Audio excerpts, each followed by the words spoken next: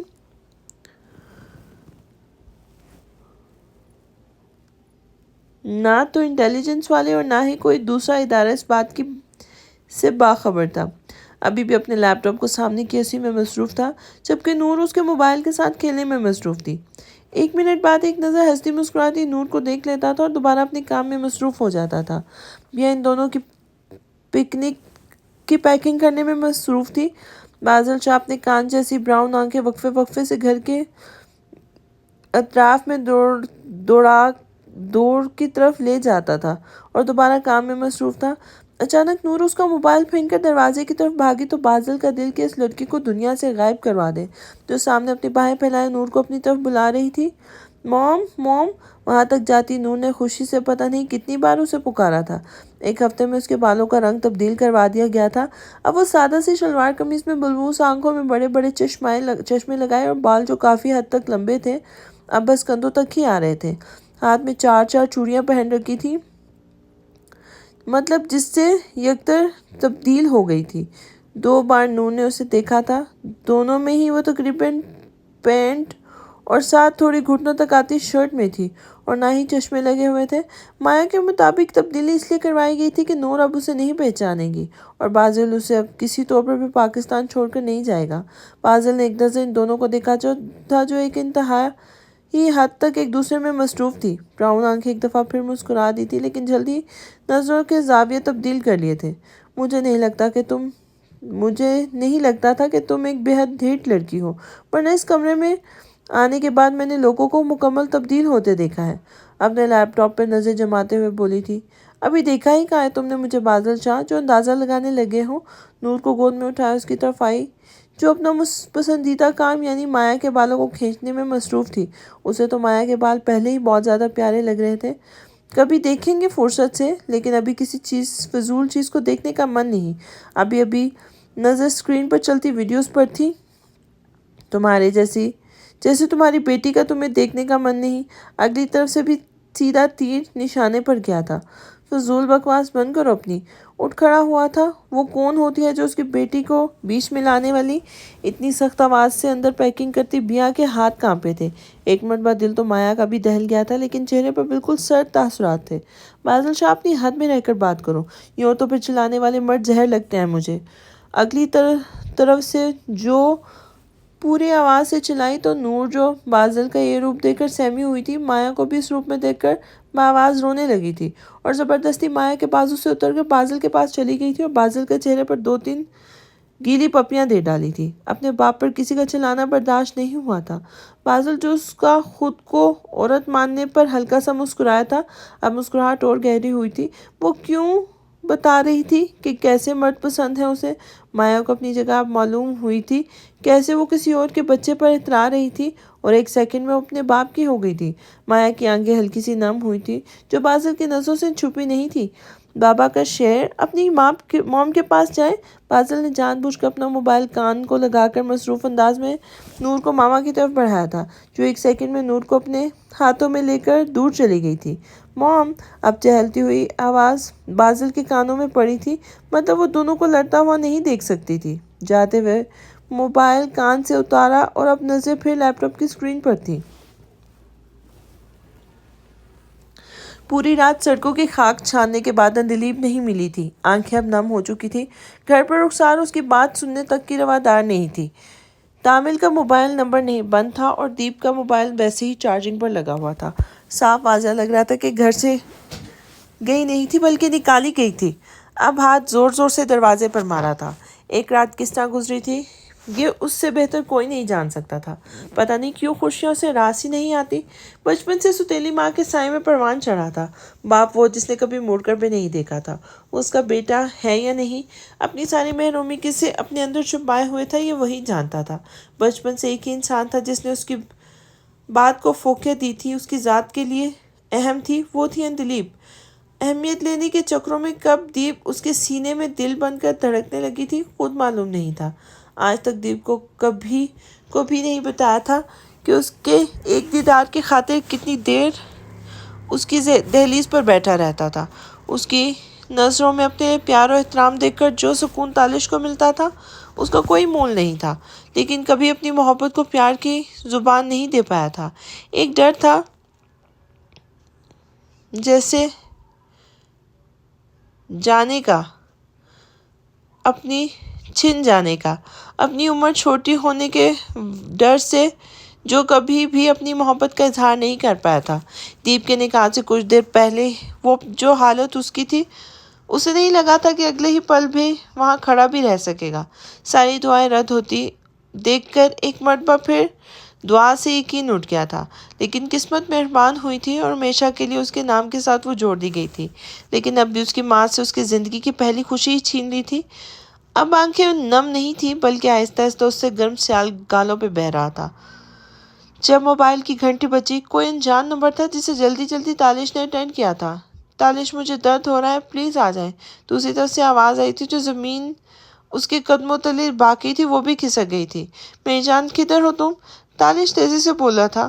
پتہ نہیں تالش، کوئی بھائی صاحب ہے، ان کو بھی نہیں پتہ یہ کون سی جگہ ہے۔ دوسری طرف سے پھر روتی ہے آواز ابھری تھی۔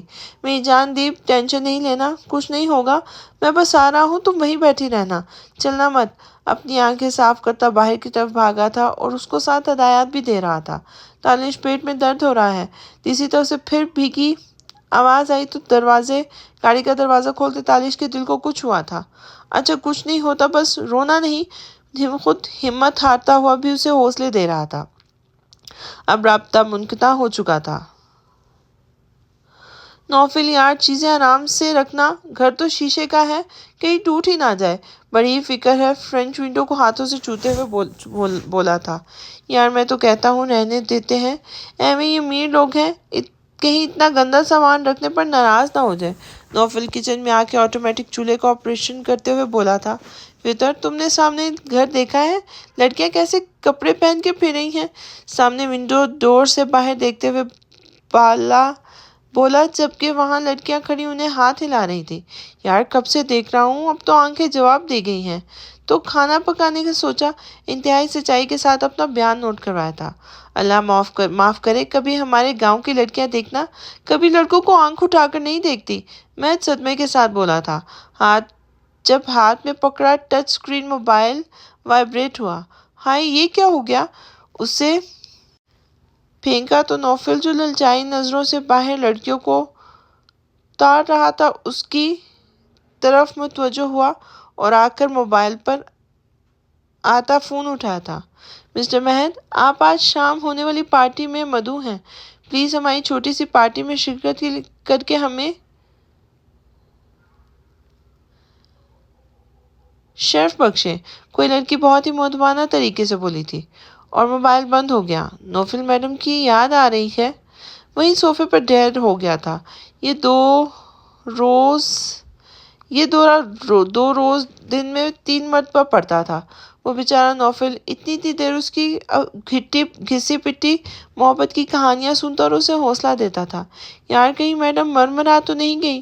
ویسے ایسے تو تمہاری جان نہیں چھوڑنے والی۔ نوفل کی نظر اب بھی باہر اپنے جسم کا دکھاوا کرتی لڑکیوں پر تھی۔ جب اپنی گردن پر کسی کی آہنی گرفت محسوس ہوئی تھی، پیچھے کی طرف دیکھا، مہد خطرناک حد تک سخت تاثرات لیے اسے دیکھ رہا تھا۔ آئندہ میڈم کے بارے میں یہ کہا نہ، اس طرح کی بکواس کی تو اپنے ہاتھوں سے جان لے لوں گا میں۔ آہستہ آواز میں گرایا تو ایک سیکنڈ کے لیے نوفل کو اس کی سیاہ آنکھوں سے خوف آیا تھا۔ یار میں تو ابھی وہ اپنی صفائی میں کچھ کہتا، مہد نے اسے چپ رہنے کا اشارہ کیا تھا۔ میڈم چاہے مجھے جان سے مار دے، تم ان کے بارے میں بولنے کے حقدار نہیں ہو۔ عجیب سا جنون تھا اس کی باتوں میں۔ یہ وہ والا مہد نہیں تھا، یہ تو کوئی اور ہی جنونی سا انسان تھا جس کی آنکھوں میں اس کا عشق ناچ رہا تھا۔ قاسم یار، جلدی پتہ کرو اس نمبر کا کس کا ہے۔ مسلسل اپنے دوستوں سے فون پہ رابطے میں تھا، لیکن ابھی تو نمبر ٹریس ہی نہیں ہو سکا تھا۔ وقت گزرنے کے ساتھ ساتھ دل کی دھڑکنیں متواتر بڑھ رہی تھیں۔ پھر سے فون آیا تھا۔ نمبر کی لوکیشن معلوم ہو چکی تھی اور تالش کا دل تھا کہ ایک سیکنڈ میں لگا کہ دیپ تک چلا جائے۔ ریش ڈرائیونگ کرتے ہوئے متوقع جگہ پر پہنچا جہاں دیپ کا دور دور تک نام و نشان نہیں تھا۔ یہ درپن نما کمرہ تھا جہاں خالی جیسے برسوں سے یہاں کوئی نہیں آیا ہو اور باہر سے تالا لگا ہوا تھا۔ اب گھٹنوں کے بل بیٹھ کر سر اپنے ہاتھوں میں گرا لیا تھا۔ یا اللہ میری مدد کر، دل سے آہ نکلی تھی کیونکہ جتنا وہ کر سکتا تھا کیا تھا، لیکن دیپ نہیں ملی تھی۔ اچانک کسی کے سسکنے کی آواز کانوں میں پڑی تو سارا وجود پل میں کان بن گیا تھا، لیکن سمجھ نہیں آ رہی تھی کہ آواز کہاں سے آ رہی ہے۔ دیپ، دیپ، انتہائی اونچی آواز میں چلایا تھا اور چاری طرف دیکھا تھا، لیکن اگلی طرف سے جواب ندارد۔ ذہن میں کچھ کلک ہوا تو اس کمرے کے پچھلی سائڈ کی طرف تیز بھاگتا ہوا گیا تھا اور سامنے دیوار کے ساتھ لگی دیپ جس کے سر سے خون بہہ رہا تھا ہوش و خور سے بے گانہ پڑی تھی۔ دیپ میری جان، ادھر دیکھو۔ پاس جا کر اس کے چہرے کو تھپتھپایا تھا، لیکن اس کو چھوتا برف پر ہاتھ رکھنے کے برابر تھا۔ اتنی سردی میں صرف ایک باریک شال جو سردی روکنے سے قاصر تھی، جسم جیسے برف میں لگا ہوا تھا، جلدی سے اپنے بازوؤں میں بھرا تھا اور گاڑی کا دروازہ کھول کے اسے تقریباً لٹا دیا تھا۔ اپنی جیکٹ اتار کے اس کی شانوں پہ ڈالی تھی اور آگے آ کے ہیٹر فل سپیڈ کیا تھا۔ ایک نظر اسے دیکھا تھا جس کا ہاتھ پیٹ پر تھا۔ شاید بے ہوش ہونے سے پہلے اسے شدید درد تھا، لیکن یہ سمجھ نہیں آ رہی تھی کہ سر پر چوٹ کیسے لگی ہے۔ نزدیکی چھوٹا سا ہاسپٹل تھا، وہاں جانے کا ارادہ تھا کیونکہ وہ نہ ہی اپنی بیوی کو اور نہ ہی بچے کو کھونے کا حوصلہ رکھتا تھا۔ سوری دیپ، مجھے پتہ نہیں کیوں لیکن میں تمہیں ہر بار حفاظت کرنے میں ناکام ہو جاتا ہوں۔ صدمے سے دل میں سوچا تھا، یہ کوئی فلم یا ڈرامہ کا ہیرو تھوڑی نہ تھا جو عین موقع پہ واردات پر پہنچ کر کچھ غلط ہونے سے پہلے ہی بچا لیتا۔ جو بھی تھا اسے اتنا یقین ہو گیا تھا کہ غلط عورت کی چال مضبوط سے مضبوط انسان کو بھی اس کے عشق کے فرائض سے ڈگمگا سکتی ہے، اور یہی ثابت ہو رہا تھا۔ نور کو اپنے سینے پہ لیٹے بازل پتہ نہیں کون سی دنیا اور جہان کی باتیں سنا رہا تھا جس سے وہ بہت غور سے سن رہی تھی۔ ابھی تھوڑی دیر پہلے ہی وہ لوگ فرانس آئے تھے اور مایا کو لگا تھا اس انسان کو سمجھنا کسی کے بس کی بات نہیں۔ ابھی بھی وہ صوفے پہ بیٹھی لیپ ٹاپ پر نوین کا میل اکاؤنٹ ڈھونڈ رہی تھی جو مل ہی نہیں رہا تھا، اور ایک نظر بازل کو اور نور کو دیکھ لیتی تھی